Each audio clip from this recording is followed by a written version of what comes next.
Subscribe करें हमारे YouTube channel को, बेल आइकन प्रेस कर ले जीएसटी इनकम टैक्स वीडियो सबसे पहले देखने के लिए। Hello everyone, welcome to our YouTube channel. Budget 2023 में एमएसएमई की रिगार्डिंग एक बहुत ही मेजर अपडेट आया। इंडियन गवर्नमेंट एमएसएमई को बढ़ावा दे रही है। एमएसएमई को जितने मैक्सिमम बेनिफिट हो सकती है वो देने की ट्राई कर रही है। एमएसएमई सेक्टर के लोगों को क्या दिक्कत आ रही थी कि बड़े ऑर्गेनाइजेशन उनसे माल तो परचेज कर रहे थे पर पेमेंट टाइमली नहीं कर रहे थे।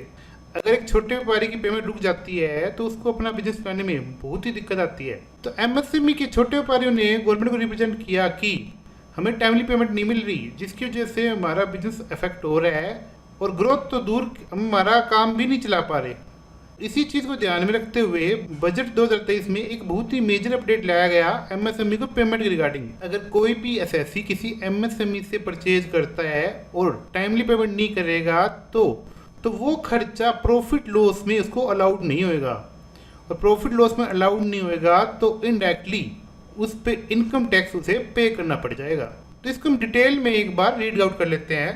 तो फाइनेंस एक्ट 2023 के अकॉर्डिंग अगर एमएसएमई को अगर विद इन टाइम पेमेंट नहीं की गई तो वो एक्सपेंस इनकम टैक्स में अलाउड नहीं होएगा। अब विद इन टाइम का क्या मतलब है? अगर 20 दिन का एग्रीमेंट है तो 20 दिन के अंदर ही पेमेंट हो जानी चाहिए, और अगर एग्रीमेंट 60 दिन का है तो पेमेंट का टाइम लगेगा 45 डेज ऑफ इनवॉइस।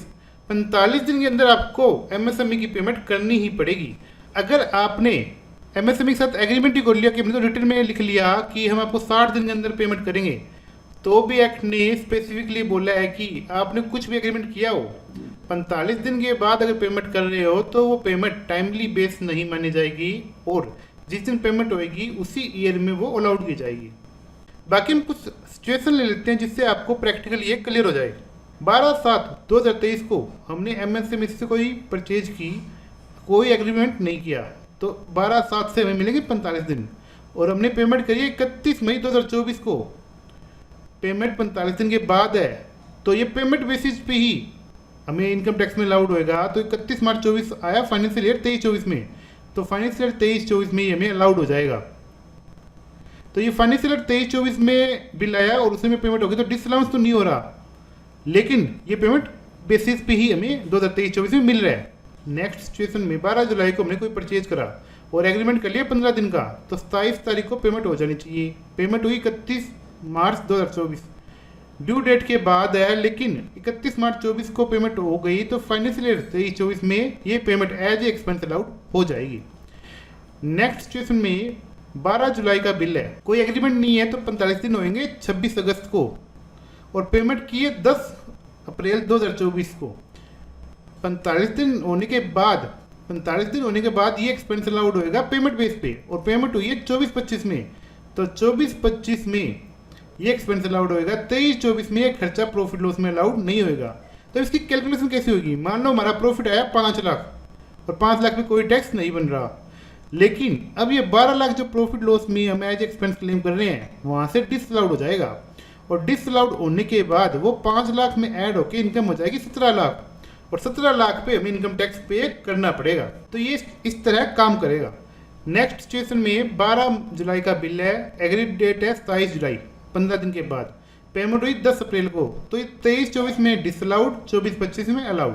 अब आप पार्टली पेमेंट कर दे तो 12 जुलाई का बिल है, कोई भी एग्रीमेंट नहीं हुआ तो 45 दिन हो रहे हैं 26 अगस्त को। 12 लाख में 4 लाख की पेमेंट हो गई 31 अक्टूबर को, और रिमेनिंग 8 लाख हुई 15 अप्रैल को।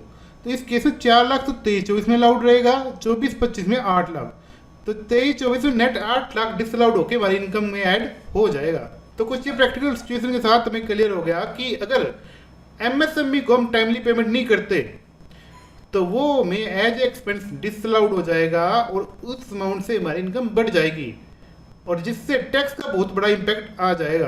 तो एक बड़ी ही ध्यान देने वाली बात है कि 23-24 में अपने लेजर टाइमली मैच कर ले, और किसी एमएसएमई की अगर कोई पेमेंट है तो वो मार्च के मंथ में क्लियर कर ले, अदरवाइज जब हम जुलाई में या अगस्त में उसकी ऑडिट करेंगे तो वो खर्चा डिसअलाउड हो जाएगा और हमारी इनकम में ऐड हो जाएगा। तो एमएसएमई से जो लोग परचेज कर रहे हैं या कोई एक्सपेंस का बिल ले रहे हैं तो इस चीज़ को वो 23-24 में केयरफुली डील कर ले, अदरवाइज एक बहुत बड़ा टैक्स का अमाउंट आपको पे करना पड़ सकता है। इसी के साथ मैं वीडियो को एंड करूँगा। Thank you.